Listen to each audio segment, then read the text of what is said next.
So I'm going to talk to you a little bit about where do you practice your long line exercises, okay? So those of you who are well familiar with the Way of Life method, you know that I break down socialization into levels. The very first level of socialization, you guys, is what I call primordial socialization. And this is about you and your dog. So Nira and I right now, filming this while I explain the work of the long line, this is all a primordial exercise for us. This is about Nira hanging out with me, and it's just the two of us, and she feels good with me, and I feel good with her, okay?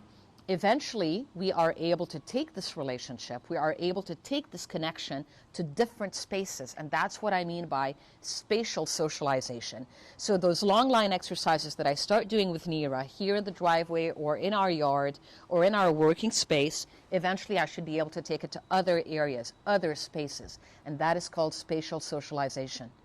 Eventually, in these spaces, I want my dog to continue to work on the long line with me, and all the various exercises that I teach you with some action happening at a distance. So right now we are quite a few feet away from Cassie, our lovely videographer, and Nira is doing an excellent job paying attention to me, doing the exercise, and not so much minding Cassie, who's filming, or minding our male person across the street or our neighbors who are walking across the street. That is what I mean by distal socialization, is that the dog is able to ignore things at a distance, because working with you on this long line, it's fun, is relaxing, is also stimulating, and the dog doesn't really need to mind anything else that's happening because working with you is so fun, okay?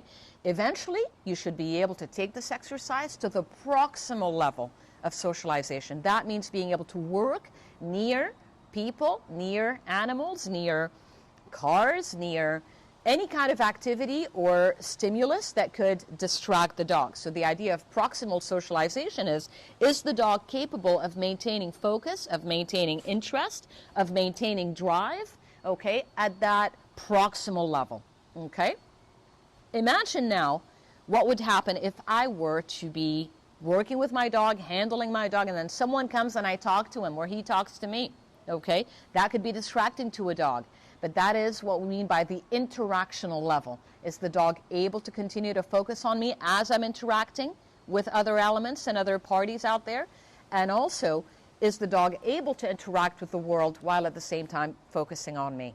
That is what we mean by interactional socialization. The next and highest level of socialization is what I call oppositional.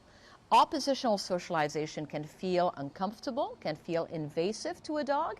So imagine dogs running into the dog's face. Imagine children running over to a dog. Think about veterinary visits. Think about grooming appointments. All of those are potentially invasive and oppositional, confrontational, if you will.